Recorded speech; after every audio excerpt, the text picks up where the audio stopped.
parler au Seigneur. Et tu vas lui dire, Seigneur, je t'ouvre mon cœur. Que ton esprit ce soir vienne me toucher, qu'il vienne me parler, qu'il vienne réaliser quelque chose dans ma vie. Présente ta vie au Seigneur, dis au Saint-Esprit que tu veux te laisser toucher par sa parole et par sa puissance. Parle-lui tout doucement encore une fois. Parle au Seigneur, s'il te plaît. Seigneur, voici nos vies ce soir. Nous te prions de venir par ton esprit prendre le contrôle de toutes choses, de venir par ton esprit nous toucher, Seigneur. Seigneur, que ta parole touche nos vies, touche nos cœurs. Et par la puissance de ton esprit, viens nous visiter, Seigneur. Nous te disons merci pour ta présence, Seigneur. Au nom de Jésus. Que la gloire te revienne, Seigneur. Amen. Merci, Seigneur.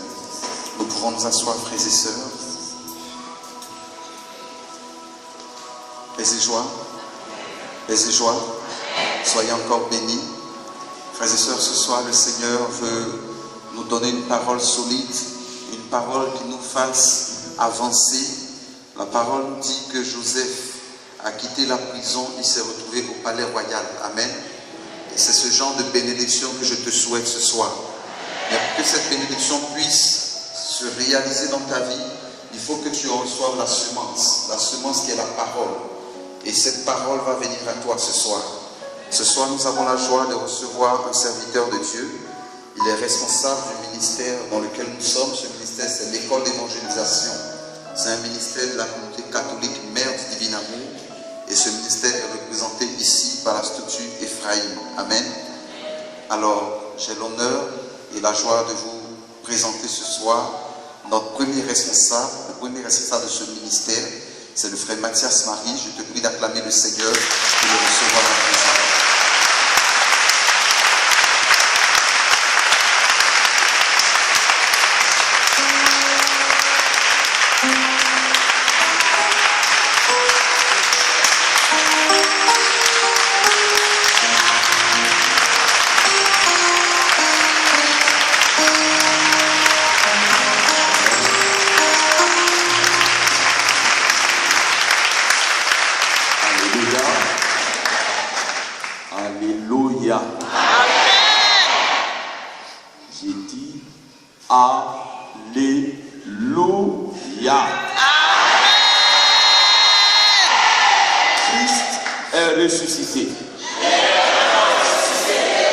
Alléluia, Alléluia.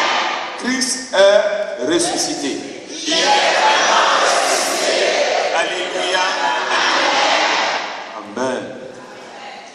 Frères et sœurs, je vous salue tous. On se met debout, on va adorer le Seigneur. Je vous salue et dans le nom de Jésus, je vous exprime toute ma joie d'être au milieu de vous.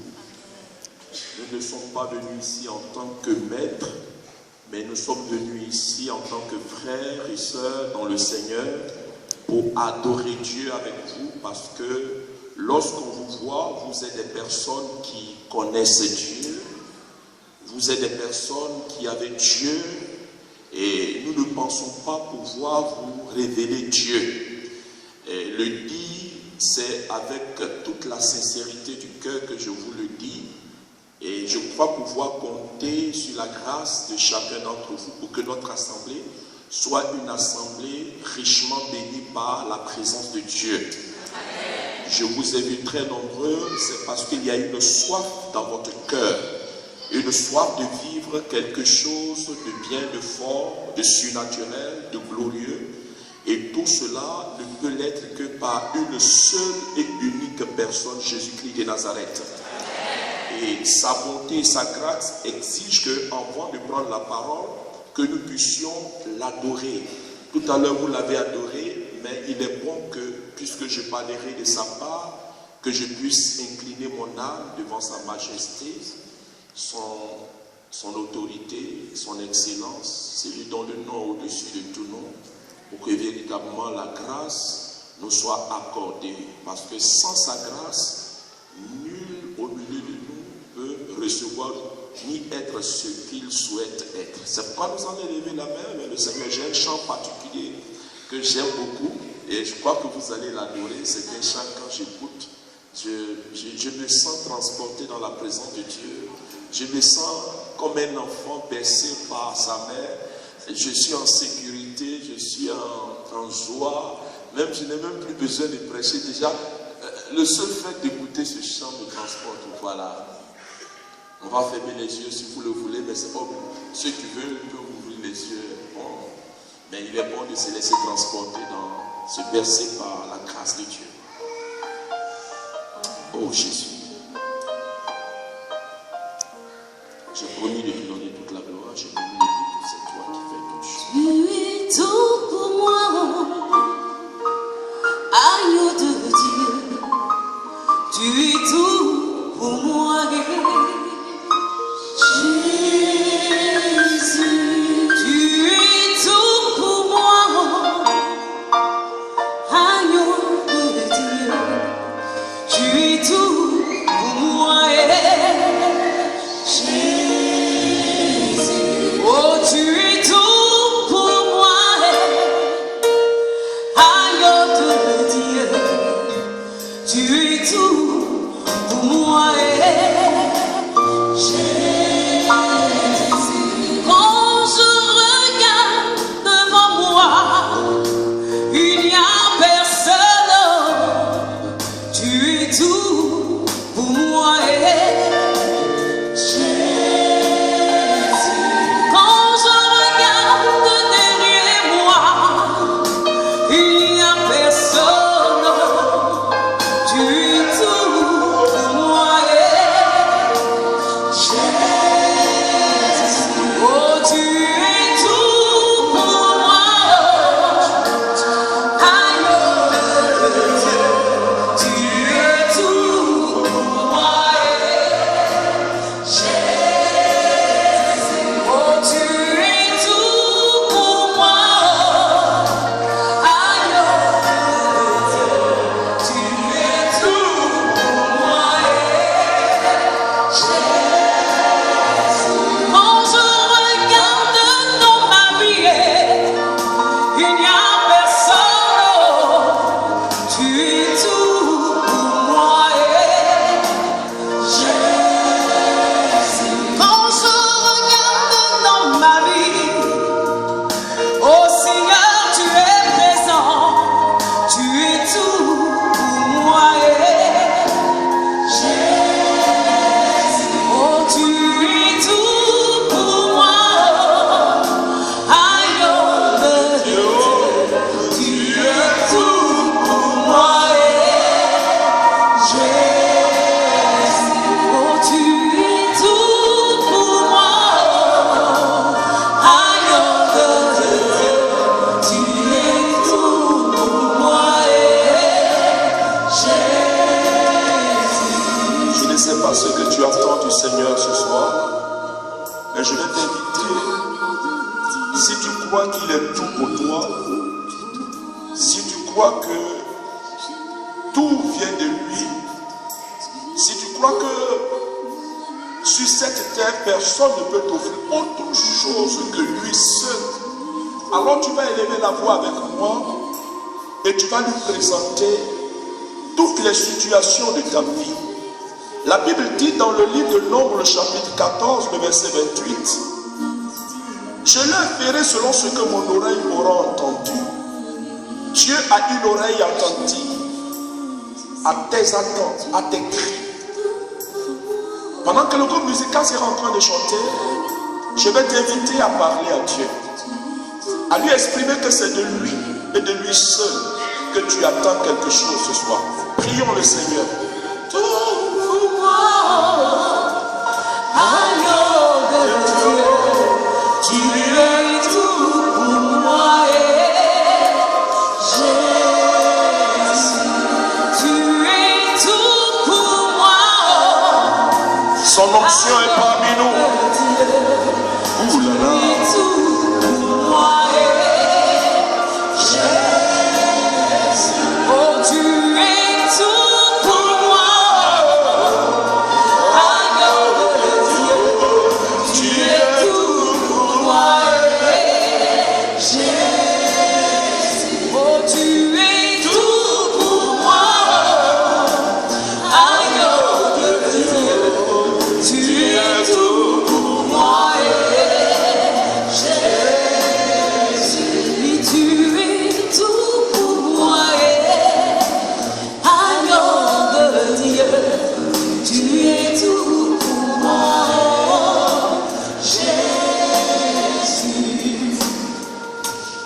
Merci Jésus. Merci pour ta présence. Pendant que tu as les mains levées vers le Seigneur et que tu laisses sa présence envahir notre assemblée, sa gloire sur notre assemblée. Plusieurs personnes déjà commencent à expérimenter l'attouchement de la gloire de Dieu. Je vois la lumière de Dieu sur notre assemblée. La puissance de Dieu est déjà à l'œuvre au milieu de nous. La puissance de Jésus ressuscité est en manifestation dans notre assemblée. Plusieurs personnes sont saisies par l'onction du Saint-Esprit. Je ne sais pas si tu pourras tenir là où tu es. Mais je te dis que la gloire de Dieu est en train. Je demande aux frères de la sécurité de se mettre partout parce que je sens la puissance du Saint-Esprit saisir plusieurs personnes et opérer déjà des signes dans leur vie. Je dis la grâce est en train de venir sur ta vie. Le Saint-Esprit est en train de saisir beaucoup de personnes. C'est l'onction de Dieu. La puissance est à l'œuvre au milieu de nous. Le Jésus qui est ressuscité est le même. Il n'a pas changé. Tes cœurs sont en train d'être touchés. Tes vies sont en train d'être impactées. Et la puissance est à l'œuvre au milieu de nous. My God. Oh Seigneur, merci pour ta puissance. Je te dis que ton histoire est sur le point de changer ce soir. Ton histoire est en train d'être impactée. Là où tu es, la puissance est en train de te rejoindre. Les chaînes de captivité tombent maintenant. Les chaînes de captivité tombent maintenant. L'insomnie est en train de partir de ta vie. Femme, écoute-moi bien. Tu n'as plus besoin de prendre ces médicaments. Je te dis, tu n'as plus besoin de prendre. Et je te précise en même temps, le médicament que tu prends, les deux premières lettres de ce médicament, c'est C et H. C et H, c'est le nom du médicament que tu prends. Et le Seigneur te libère de ce médicament. Tu n'es pas esclave de ce médicament. Sois libre au nom de Jésus. Père, je te dis merci. Il y a une femme ici. Ainsi me donne de voir l'Esprit de Dieu. Un envoûtement a été emmené sur toi. Et tu as des éruptions cutanées. Et tu as traité ce mal. Mais la puissance de Dieu te libère de ce mal. La base démoniaque de cet envoûtement est cassée au nom de Jésus. Père, je veux te dire merci pour tout ce que tu es en train de faire. Une autre personne me donne de voir l'Esprit de Dieu. Un mal au niveau de l'œil droit. Tu as eu l'impression que quelque chose était tombé dans cet œil. Et tu as commencé à frotter cet œil. C'est devenu rouge et après le mal s'est emparé de cet œil droit. Et tu es même suivi par un médecin. Mais tu as l'impression que tous les traitements qu'on te donne ne marchent pas pour cet œil. Je dis bien, il y a des personnes qui ont des problèmes Dieu. Mais je précise bien comment le mal est arrivé et pourquoi le traitement qu'on fait ne marche pas. Mais la base démoniaque de ce mal a été cassée. Et tu retrouves la guérison maintenant au nom de Jésus.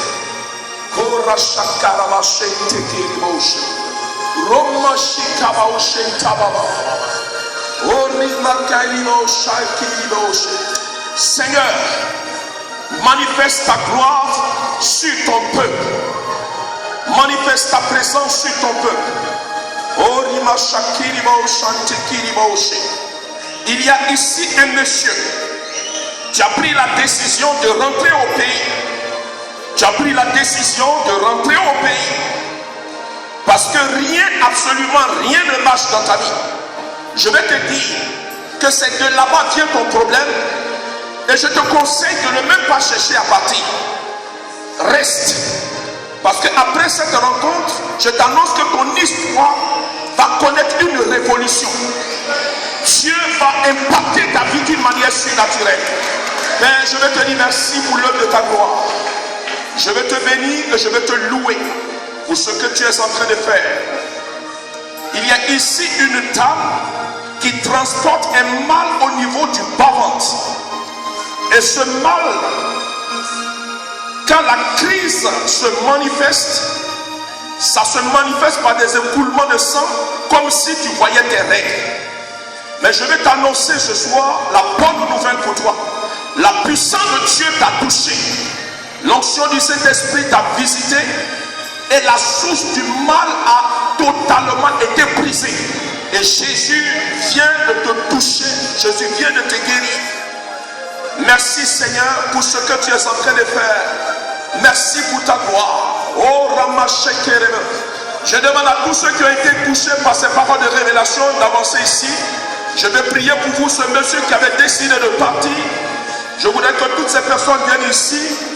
Je vais prier pour vous au nom de Jésus, afin que la grâce de Dieu soit multipliée dans la vie de ces personnes.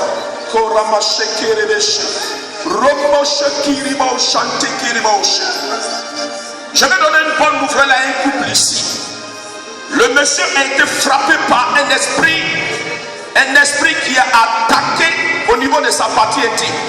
Ensemble, le problème que tu as, écoute-moi bien, c'est pas un problème nerf où on essaie de te faire comprendre que tu perds ta virilité à cause de ça. Mais c'est une attaque démoniaque. Je prends autorité sur ce mal qui a été sémé dans ta partie intime. J'ai pris ça au nom de Jésus ce soir. Et je t'annonce, jusqu'à ce que demain arrive, tu retrouveras ta virilité.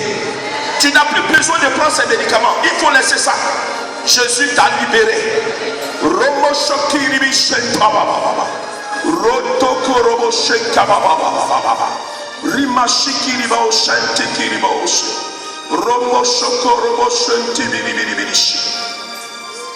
Je vais dire à une personne ici, dans cette rangée-là, je vais dire à une personne ici. L'Esprit de Dieu me dit de dire à une personne ici que personne ne peut te tuer. Personne ne peut arrêter ta vie. Tu ne peux pas mourir. Je te dis que tu ne mourras pas. Quel que soit le mal qu'on a envoyé sur toi. Jésus vient de détruire ce mal. Tu ne mourras pas. Tu ne mourras pas. Tu ne mourras pas. Si tu entends bien ce que je te dis, tu ne mourras pas. Et tu ne peux pas mourir. Tu es fidèle. Et si tu veux que je prie pour toi, tu peux rejoindre les autres. Je vais prier pour toi. Romo Shokobo Robo Shante Berishi Robo Bobo Riabaha Berishi Roma Shakaraba Shenke Rebeshe Tamama Rumu Shiki Bahai Kiribaoshe. Et toi c'est ma fille. Korama Shanke Ribaoshe. Korama Shiki Ribaoshe. Je vois ici une personne qui a une maladie de cœur qu'on a déclarée. La maladie de cœur vient de disparaître. J'annonce à cette personne qu'elle vient ici rapidement. La puissance de Dieu. Elle est là. L'onction sur elle. Elle est là, venez ici. Korachate. Romo Shekeri Baoshante. Mauva Haikiri Baoshe. Romo Shekeri Baoshante. Père, nous te donnons toute la gloire. N'ayez pas peur de ce que nous sommes en train de vivre. Dieu est sur le point de changer ton histoire. Je t'annonce que après cette rencontre, ta vie ne sera plus la même. Le rêve que tu as eu à faire, c'est de venir à cette rencontre. Je vais dire à une personne, ça a été une lutte pour toi. Je veux simplement, je viens d'entendre. Et je veux que tu aies le courage. Le courage. Voilà ce que tu as dit. Ah, mais lui, il est déjà venu ici, mais tu ne voulais pas venir. Tu ne voulais pas venir. Tu ne voulais pas venir. Mais parce que Dieu voulait faire quelque chose, je dois prier pour toi. Je dois prier pour cette personne. Tu ne voulais pas venir. Mais c'est vous? Venez ici, venez ici. Est-ce que ce que j'ai dit, c'est faux? Ok. Yes.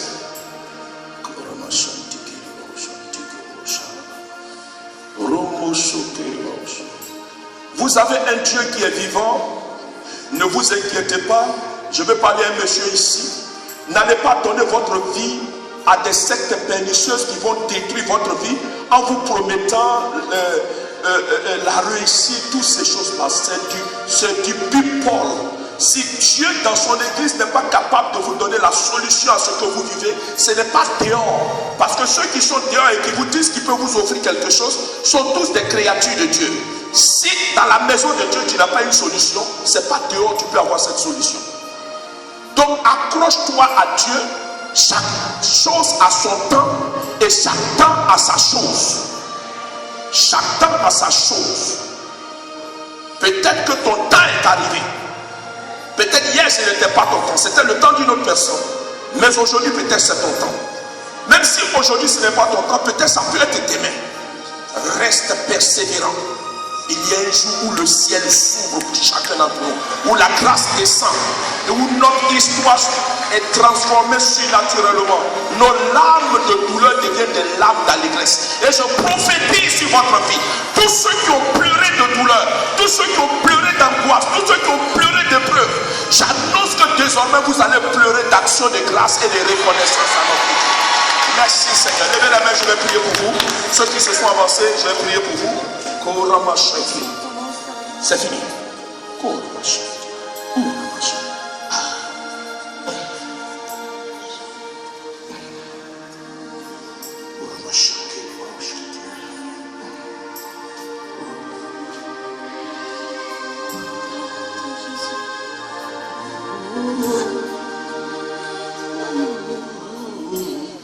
Agneau de Dieu, tu es tout pour moi. Jésus, tu es tout pour moi. Agneau de Dieu, tu es tout pour moi. Si tu connais ce chant, chante avec moi.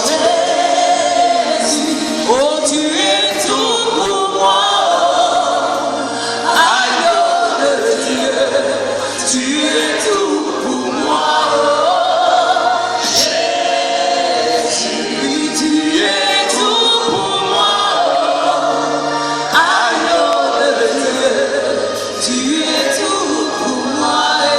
Mets ta main sur ton cœur. Mets ta main sur ton cœur. Tu es tout pour moi.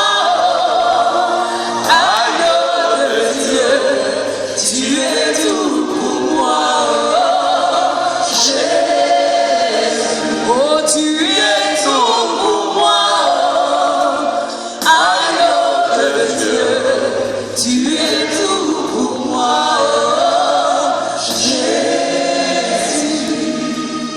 Alors je voulais dire à une personne, nous avons une retraite que nous organisons. Vous savez, il y a des choses qu'on ne peut pas vivre ici parce que c'est une église, il y a un certain nombre de choses.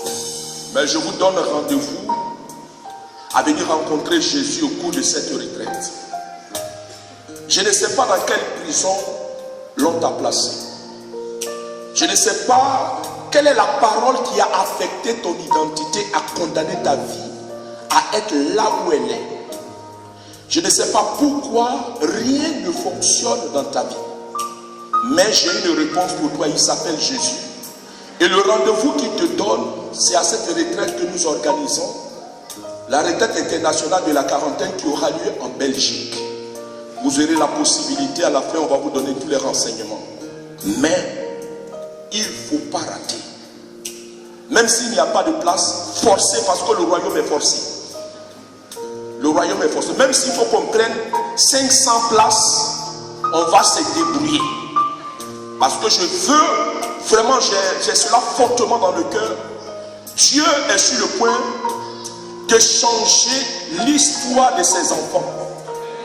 Le christianisme que nous vivons maintenant là, moi ça ne m'édifie pas. Parce que le royaume de Dieu c'est une affaire de démonstration d'esprit et de puissance. Le royaume c'est pas une affaire de discours.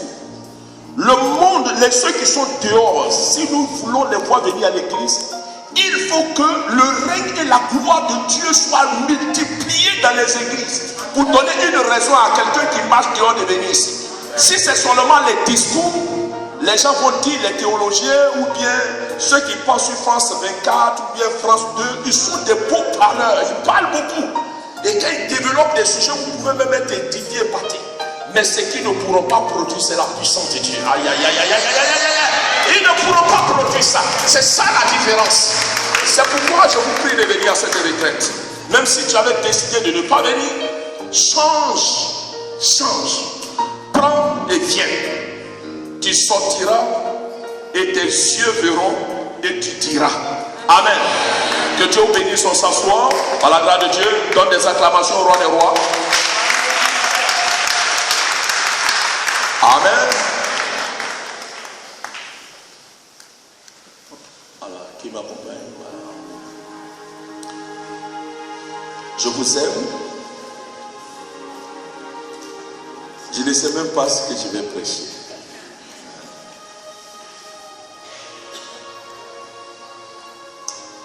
Je vais simplement vous exhorter ce soir.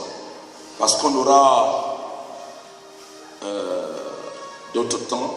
Mais aujourd'hui, mon fils a tellement prêché moi. Voilà les messages comme ça qui me bénissent. Les messages qui m'aident à aller au ciel. Amen.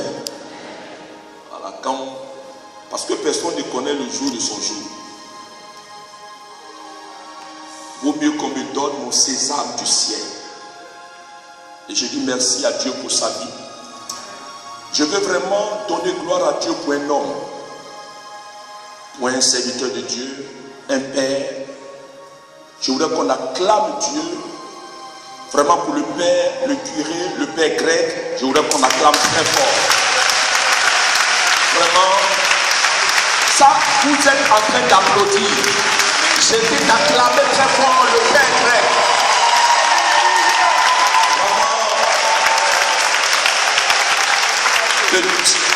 Vraiment, on acclame tonton l'abbé grec. Amen. Merci pour sa vie. C'est un homme de Dieu. Aujourd'hui, il est plus qu'un frère, un père, un ami. Il nous a fait la grâce de nous visiter en Côte d'Ivoire. Nous avons été richement bénis par sa simplicité, son humilité, son sens profond du discernement. Il nous a bénis par ses enseignements quand il a fait cette tournée de nos champs missionnaires. Et je pense que nous lui avons promis de faire en sorte qu'il oublie un pays. Parce que quand il est arrivé de faire que de nous parler de ce pays, on lui a dit ceci. J'ai gardé même le film. Jusqu'à la fin de sa visite, il ne parlera plus jamais de ce pays. Il parlera désormais de son nouveau pays qui est la Côte d'Ivoire. Je parle du Gabon. Voilà, il ne faisait que nous parler que du Gabon. S'il y a des Gabonais ici, excusez-nous, mais le père grec n'est plus du Gabon, il est de la Côte d'Ivoire. Vraiment, nous disons merci vraiment pour cette occasion qu'il nous donne de nous retrouver dans sa paroisse. Et pour nous, c'est une grande bénédiction. Une grande bénédiction. Et ce n'est pas donné, mais vous voyez comment cette paroisse est devenue pour nous un centre de rencontre où nous venons adorer et prier le Seigneur. Que Dieu le bénisse. Pensez aussi à tous les autres prêtres, le conseil paroissial et tous les paroissiens, parce que les paroissiens aussi nous ont accueillis que les choses aussi se passent bien. Que Dieu bénisse tous les paroissiens. Est-ce qu'il y a des paroissiens de cette paroisse ici? Vous pouvez lever la main pour qu'on acclame Dieu pour vous. Acclamons le Seigneur. Voilà, merci pour votre présence. Voilà, que Dieu vous bénisse. Voilà, je veux aussi bénir Dieu pour la vie d'un père, un frère, vraiment qui est d'une communauté sœur avec qui nous sommes en connexion. Son modérateur est mon voisin de classe à l'UKO. Voilà, lui et moi on fait très souvent des cours missionnaires parce qu'en tant que modérateur général d'une communauté, il bouge beaucoup. Donc vraiment je dis merci à la communauté Padre Pio, vraiment que je veux qu'on acclame Dieu pour son représentant ici. C'est ça le sens de l'église. Dans l'église c'est la communion, c'est la fraternité. Ce n'est pas dit que nous sommes la meilleure communauté par rapport aux autres. Voilà. Lorsque vous attendez quelque part où quelqu'un dit qu'il est meilleur par rapport aux autres, c'est le signe que c'est le diable qui est là-bas, n'allez plus prier là-bas. Voilà. Ça, je vous donne un conseil. Voilà. C'est que c'est le diable parce que l'esprit de division, c'est le démon. Mais l'esprit d'unité, c'est Dieu. Et je voudrais aussi qu'on dise merci à Dieu parce que je sais qu'il y a des Martiniquais et Martiniquaises ici. Vraiment, je veux qu'on acclame Dieu pour les Martiniquais et les Martiniquaises. Spécialement pour un archevêque qui est ce que j'appelle un messie pour la Martinique. Et ceux qui sont Martiniquais et Martiniquais savent de quoi je parle. C'est un messie, vraiment, c'est quelqu'un dont l'ordination a été comme un soulagement, un appel, quelque chose de... Et toute la Martinique, j'ai les photos de son ordination épiscopale, c'est la première fois, c'est comme si c'était un président comme Obama qui faisait sa fête d'intronisation. Vraiment, je voudrais dire merci à Dieu pour la Martinique qui est un beau pays, vraiment, il y a des beaux lieux à visiter. Ceux qui n'ont pas encore visité, la Côte d'Ivoire d'abord, la Côte d'Ivoire, voilà. Ceux qui n'ont pas encore visité la Côte d'Ivoire, venez visiter la Côte d'Ivoire. Et puis après la Côte d'Ivoire, vous pouvez aller à Martinique. Le deuxième pays que je... Voilà, mais la Côte d'Ivoire, c'est comme ça, mon père. Comme ça, voilà. Donc vraiment, merci beaucoup, merci. Et dans cette tournée, nous voulons aussi nous recommander à vos prières. Parce que ce n'est pas du tout facile. Vous savez que je n'aime pas l'avion. Quand je prends l'avion, je ne dors pas. C'est mon fils qui m'encourage. C'est pourquoi vous voyez que je vais une fois ici en Europe. Je me concentre jusqu'à... Et puis je prends la foi. Et puis je monte dans l'avion quand j'arrive ici à Paris. Mais la veille de mon voyage encore, j'ai prié et puis je monte dans l'avion. Je n'aime pas les turbulences, je n'aime pas ça. Si l'avion pouvait voler sans turbulence, c'était bien. Quand on revenait de la Martinique, le commandant de bord dit, vous allez faire 9 heures au lieu de 8 heures. À cause des vents contraires. Et l'autre, au lieu de me laisser en paix, il me dit, non, quand on dit vent contraire, papa, ça veut dire qu'il y aura turbulence. Hein? Pendant 5 heures de temps, 5 heures de temps, tu vois Dieu là-bas. Ça dit ça va où? Et dans tout ça, les gens donnent mon fils, lui tombe. Mais le problème, c'est que j'ai intercédé pour le commandant. J'ai prié pour le commandant. J'ai prié pour lui, il allait là. Le vol était plein à craquer. 400 et quelques personnes. Je ne peux pas passer dans l'édition spéciale. Dieu merci, nous sommes arrivés. J'ai bien dormi. Donc à l'intérieur de l'Europe, même s'il faut aller en Suède, si ce n'est pas voiture, c'est train. Pas avion. Je monte avion pour venir, je monte avion pour repartir dans mon pays. Le stress de ces gens-là. Il y a une dame qui me partageait l'histoire. Elle dit son fils est venu fréquenter ici. Il a aujourd'hui 45 ans. Mais c'est elle qui doit toujours venir voir son fils. Pourquoi? Parce qu'il a la phobie de l'avion. Donc depuis le début, il a fini ses études. Il y a un travail qu'il attend là-bas. Mais pour prendre l'avion, pour aller travailler, il préfère rester ici, faire le petit boulot, c'est mieux. Alors donc priez pour moi. Vous savez, vous voyez que même en tant que serviteur de Dieu, on a aussi nos points de faiblesse. C'est pourquoi vos prières ont une importance capitale. Donc le sujet de prière que je vous demande, Seigneur, donne un cœur au frère Mathias Marie, parce qu'on veut le voir souvent ici en Europe. Les gens ne comprennent pas pourquoi il ne vient pas ici. Mais le vrai problème, c'est affaire d'avion. Voilà, affaire d'avion. Mais si vous priez pour moi, par la grâce de Dieu, le Père Gré va me voir très souvent ici. Voilà, mais on va voir ça. Voilà, donc je sais. J'ai bien mon Père, j'ai bien. Ça va, j'ai bien, merci. Ce soir, je voudrais, comme je l'ai dit, encourager une personne à ne pas désespérer de la vie. Nous allons prendre Éphésiens chapitre 1. Éphésiens chapitre 1.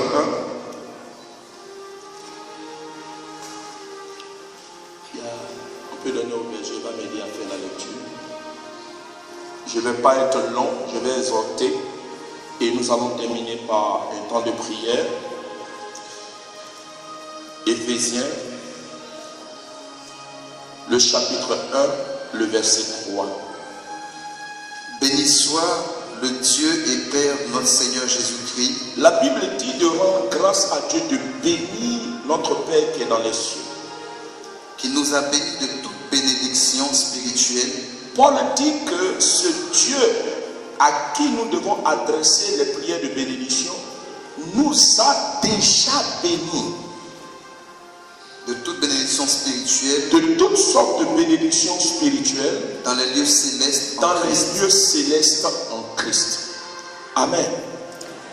C'est une parole qui a besoin d'être décortiquée afin de saisir la pensée de l'apôtre Paul. Paul dit aux Éphésiens que vous n'avez pas à rechercher à être bénis encore. Non. Depuis le jour où vous avez donné votre vie à Jésus, la sémence de la bénédiction est venue dans votre vie. Parce que Christ est la bénédiction de Dieu pour les païens qui le reçoivent.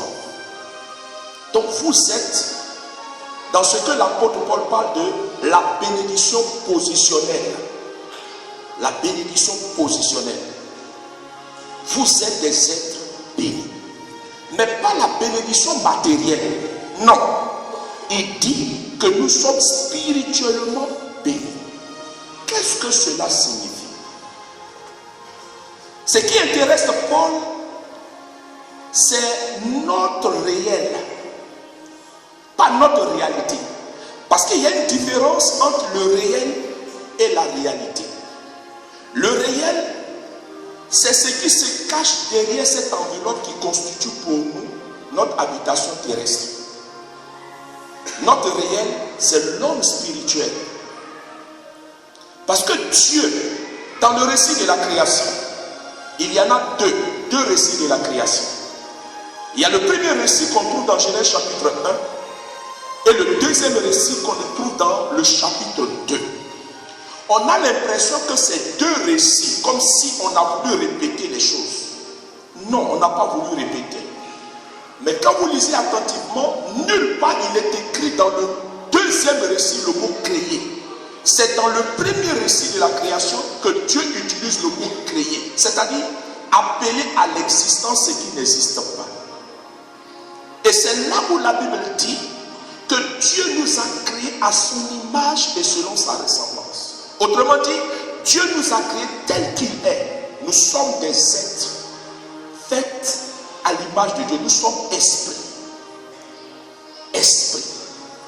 Or, c'est la dimension la plus importante de l'homme.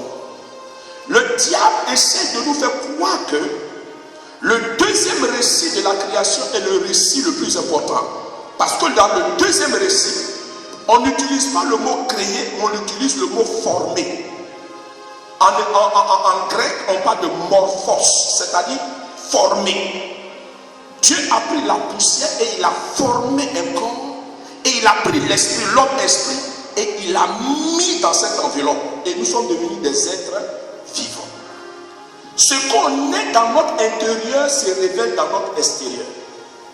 Tout l'enseignement du Christ a consisté à révéler qui nous sommes.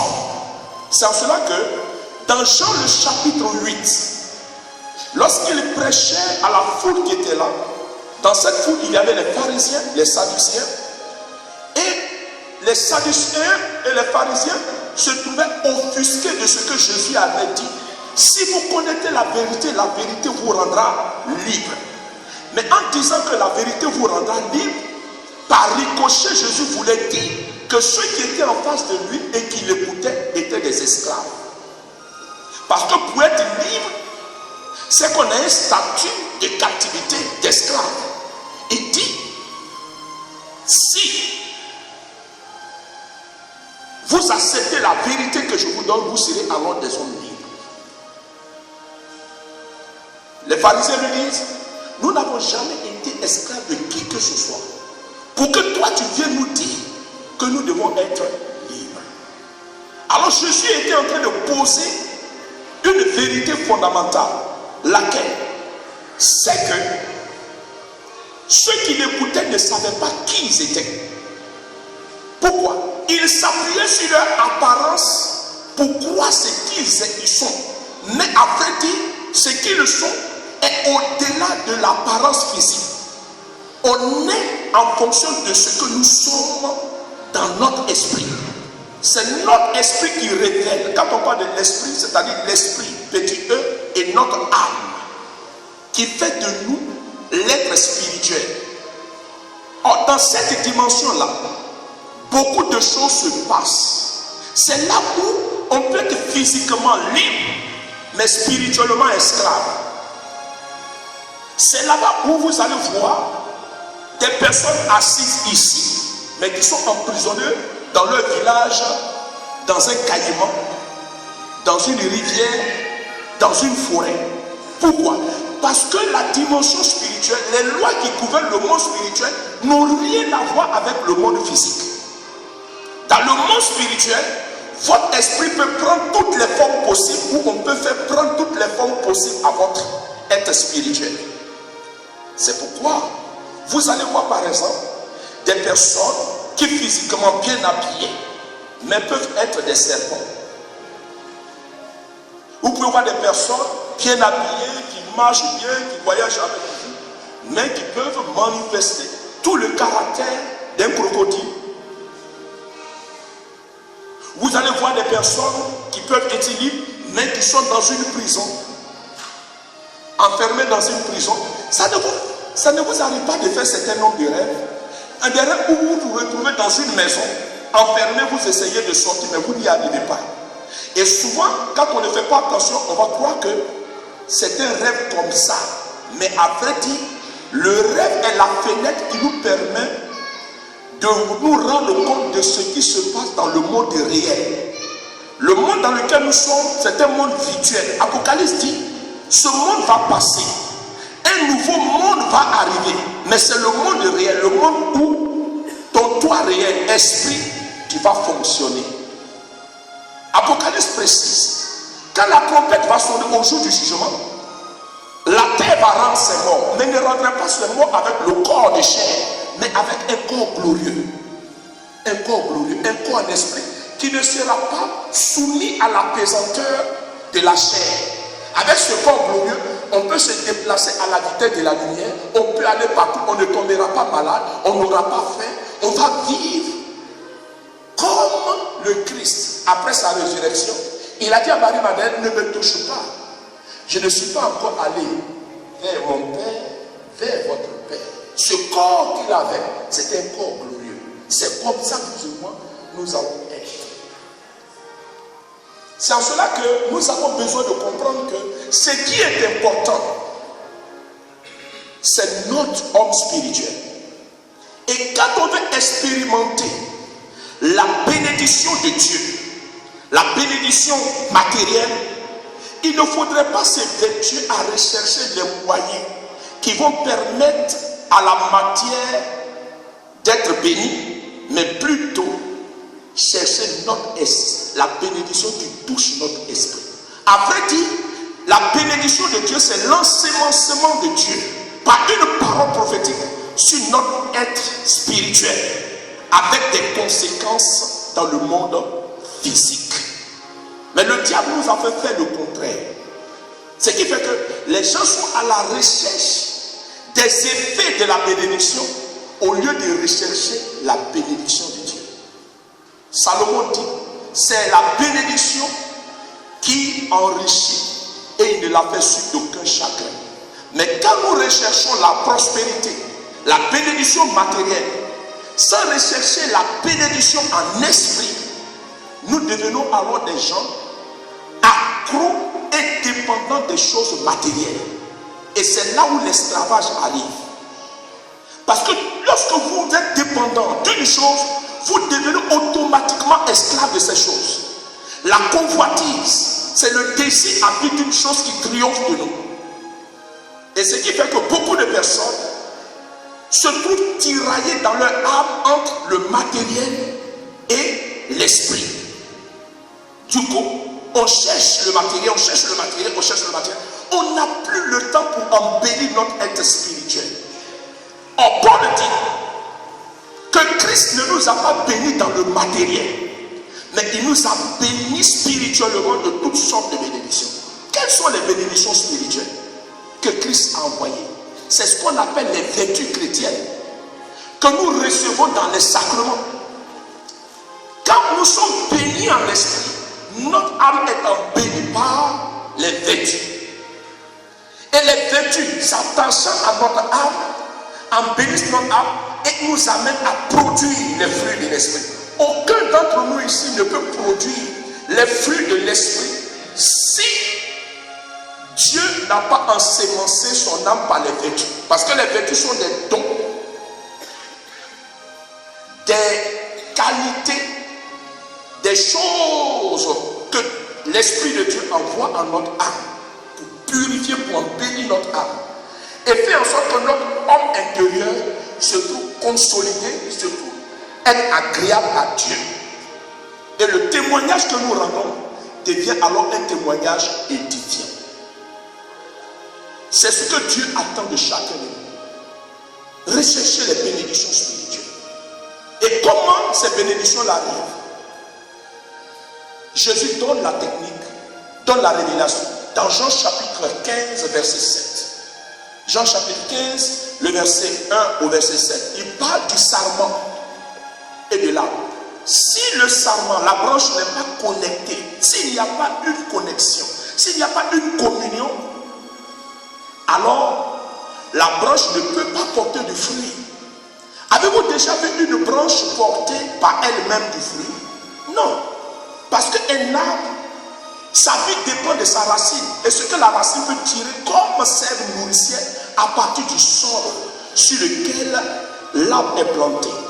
Maintenant, les branches également bénéficient de cette sève-là à partir de leur rattachement au tronc de l'arbre. Du coup, quand la saison de la moisson arrive, la branche ne fait pas d'effort de produire. Et la vie, la sève qui coule dans l'arbre, c'est ce qu'on appelle le zoé, la qualité de la vie de Dieu qui transporte les vertus chrétiennes. Et ces vertus chrétiennes, lorsque en nous-mêmes, nous ne pouvons pas, par notre connexion, les produire, l'Église nous aide à les obtenir au travers des sacrements. C'est pourquoi chaque fois que nous communions, chaque fois que nous nous confessons, chaque fois que nous rétablissons notre alliance avec le Seigneur, nous sommes alimentés depuis les cieux au travers de l'Église qui est la source et l'achèvement de toutes choses sur cette terre et aussi par les sacrements que nous recevons. C'est pourquoi un chrétien qui veut croire dans la grâce ne doit pas négliger sa communion avec Dieu. Et il y a des éléments sur lesquels nous bâtissons notre communion. C'est la Sainte Eucharistie, c'est la confession, c'est l'adoration. Toutes ces choses que l'Église nous donne nous permettent d'être en communion avec Dieu. Voilà la première des choses que je voudrais que nous puissions retenir.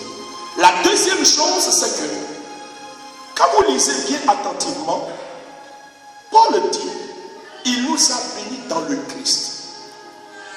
Mais en même temps, quand on regarde la vie de beaucoup de chrétiens, on se rend compte que leur vie, notre vie, n'exprime pas le souhait ou même la prière que Paul a eu à faire. C'est dans nos églises qu'on constate que les gens ne portent pas des fruits qui édifient, qui mènent une vie faite de souffrance, de blocage. C'est dans nos églises qu'il y a la stérilité. C'est dans nos églises qu'il y a le chômage. C'est dans nos églises qu'il y a le célibat. C'est dans nos églises qu'il y a des maladies mystérieuses. C'est dans nos églises que les gens connaissent l'échec et la pauvreté, la misère. Alors quand on fait ce constat et on commence à en parler, les gens vont dire non, frère, mais on est chrétien.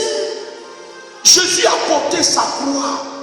Donc nous aussi, aujourd'hui les chrétiens ne veulent plus porter leur croix. Je le dis, un tel raisonnement, sans aller en profondeur permet au diable de maintenir beaucoup de personnes, même des chrétiens, dans la captivité. C'est en cela que la Bible dit dans le livre d'Osée, si mon peuple périt, c'est parce qu'il lui manque la connaissance, la révélation. Ce n'est pas tout ce qu'on vit que je viens de citer qui est de la volonté de Dieu. Non. Dieu veut le meilleur pour chacun d'entre nous. Dieu veut pour toi que tu sois prospère, que tu réussisses. Dieu t'a destiné à une vie glorieuse. Dieu veut que tu sois à la tête, non jamais à la queue. Dieu n'a jamais voulu que tu sois stérile. Ça ne défie même pas Dieu que tu sois stérile. Quel est le témoignage que tu as à rendre si tu es dans la cérémonie, tu es dans le célibat? Vous voyez des belles filles dans nos églises, ont tous les atouts nécessaires pour attirer le regard. Souvent, même quand vous les regardez, vous dites, mais pourquoi vous êtes vite mariés? Mais quand vous vous approchez de ces soeurs dans le Seigneur, elles vont vous dire, cela remonte plus de 10 ans que je n'ai pas encore vu un homme dans ma vie. Vous-même, vous êtes étonnés. Vous regardez certaines personnes très brillantes. Ces personnes ont le diplôme. Quand elles se mettent à raisonner, mais vous dites, mais cette personne, il doit diriger dans des grandes boîtes. Mais comment se fait-il qu'il peut me dire qu'il est dans une position comme ça? Le problème, c'est que les chrétiens dans nos églises ne se posent pas les bonnes questions. Se contentent seulement de ce qu'on appelle les vérités populaires. Les vérités populaires, bon, en tant que chrétien, je dois porter ma croix. Voilà, il faut porter. Je dis, bon, si tu dois porter ta croix, alors que sert-il à Christ de porter la croix? C'est parce qu'il sait que tu ne peux pas porter cette croix, que lui, il est venu porter cette croix à ta place. Quelle est cette manière de vouloir dire non, c'est ma part de souffrance à l'heure de la rédemption?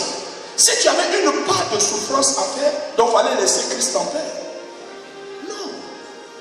Non. N'ayons pas ce raisonnement où ça donne l'impression comme si notre souffrance est aussi importante pour notre salut. Non. Il a souffert pour que toi tu ne souffres pas.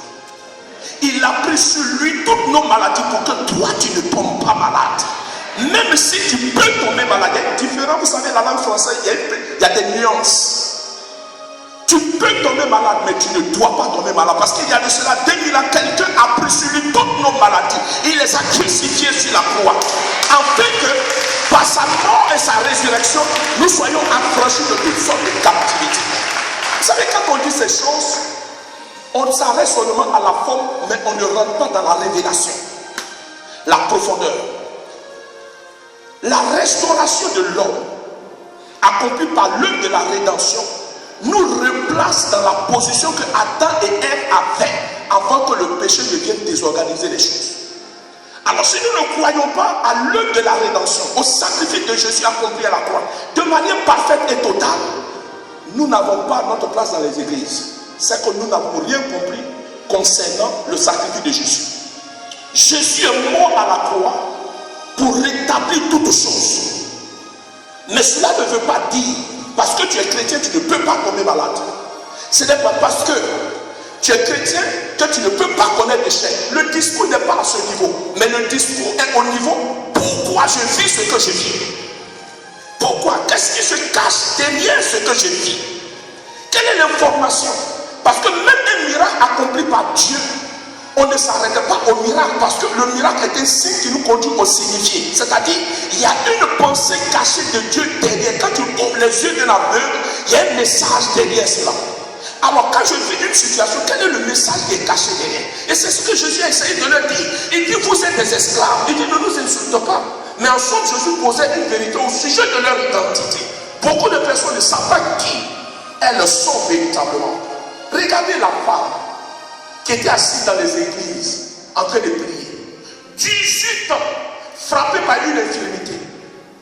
Ceux qui venaient la voir se disaient non, c'était normal, ça peut arriver quand tu as un problème de dos, un nerf sciatique, après ceci, tout et tout. On racontait ce que pouvait raconter. Donc elle était une bonne religieuse, elle priait bien. Jusqu'à ce que Jésus arrive, il regarde la situation de la femme, il dit, femme, tu es délivrée de ton infirmité. automatiquement la femme Seigneur commence à marcher. Le sacrificateur qui était là, qui était un chrétien religieux, un fanatique pharisien, dit non, ne fais pas ces choses-là. Mais non, dans les églises, on ne fait pas comme ça. Ou surtout que c'est le jour du Shabbat. Il ne fait pas ces choses-là.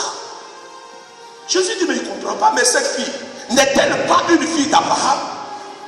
Et Satan l'avait maintenue captive depuis 18 ans. C'est parce que vous n'avez pas l'information au sujet de ce qu'elle vit que vous avez une fausse modestie de la compassion. Ça va aller. Ça va aller. C'est à toi. Dans la vie, il faut compter. C'est à toi. La femme dit non. Vous ne savez pas comment je souffre. Vous me parlez de croix. Vous savez qu'on est bien placé à dire aux autres que c'est qu'elles sont des croix. Mais quand ça arrive dans notre vie, on ne veut pas qu'on lui dise c'est la croix. Voilà, c'est ça le problème. On aime bien soutenir les autres personnes. Porte ta croix, et ainsi de suite, c'est pas ça. Alors, Jésus a dit, tu es délivré de ta captivité. Je veux dire que nous sommes faits pour être ce que Dieu dit que nous sommes. Nous sommes faits, Dieu nous a bénis pour qu'en tout lieu où vous et moi nous nous rendons, nous soyons à la tête, moi à la queue. Il faut que les chrétiens que nous sommes, nous nous approprions de ce que Dieu a dit que nous sommes. Refusons le langage du relativisme qui consiste à croire que parce qu'on est chrétien, on peut être comme tout le monde. Non. Je suis unique à mon genre. Personne ne peut être comme Mathias Mal. Et il n'y en aura pas avant moi et après moi. C'est ça la vérité. Je suis unique.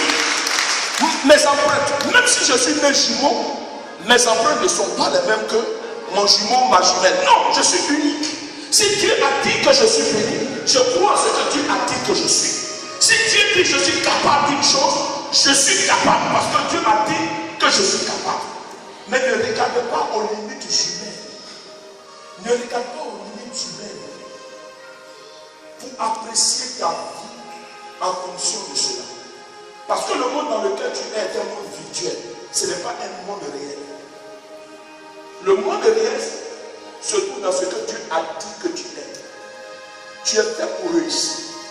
Tu es fait pour manifester la gloire de Dieu. Là où ta famille n'est pas arrivée, tu es condamné à arriver là-bas. Là où les gens ont échoué, leur échec devient pouvoir la sagesse pour arriver là où l'échec les a limités. Tu es fait pour exploser dans toutes les dimensions de grâce. Peu importe le milieu dans lequel on va te dire dans un endroit c'est difficile, personne ne peut réussir. N'accepte pas ce discours parce que ce n'est pas un discours qui est vrai. Pourquoi? Parce que la bénédiction ne dépend pas de l'environnement, mais dépend de celui qui est dans cet environnement. C'est toi qui changes le lieu, ce n'est pas le lieu qui te change. C'est pourquoi, à Guéra, dans Genèse chapitre 26, lorsque la sécheresse est descendue à Guéra, tout le monde fuyait pour aller en Égypte, pour trouver un mieux-être. Isaac s'est levé, il voulait partir, Dieu l'a interpellé, il a dit non, reste ici, reste à Guéra. Et il dit à Dieu, mais tu ne vois pas qu'il y a la sécheresse ici, tout le monde descend d'Égypte. Il dit non, tu n'es pas tout le monde. Sur ta vie, il y a un héritage. L'héritage de la bénédiction, parce que quand tu transportes la bénédiction au Jésus, quel que soit le lieu où tu te rends, le lieu est obligé de composer pour ta réussite. Est obligé de composer pour ton excellence. Tu ne sais pas s'il y a crise, il y a pauvreté, il y a... Non, tu n'es pas en fonction de cela. Mais ça, c'est un discours nouveau.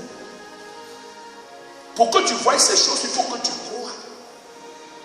Et le diable trompe beaucoup de personnes. Beaucoup de personnes. Et il meurt dans l'anonymat. C'est pourquoi au nom de Jésus, je vous condamne à ne pas mourir dans l'anonymat. Je vous condamne à ne pas mourir dans l'anonymat. Je refuse que votre histoire passe comme une étoile filante. Vous êtes faits pour être les hommes de votre génération. Il y a une bénédiction qui a été relâchée sur ta vie. Cette bénédiction attend d'être explosée.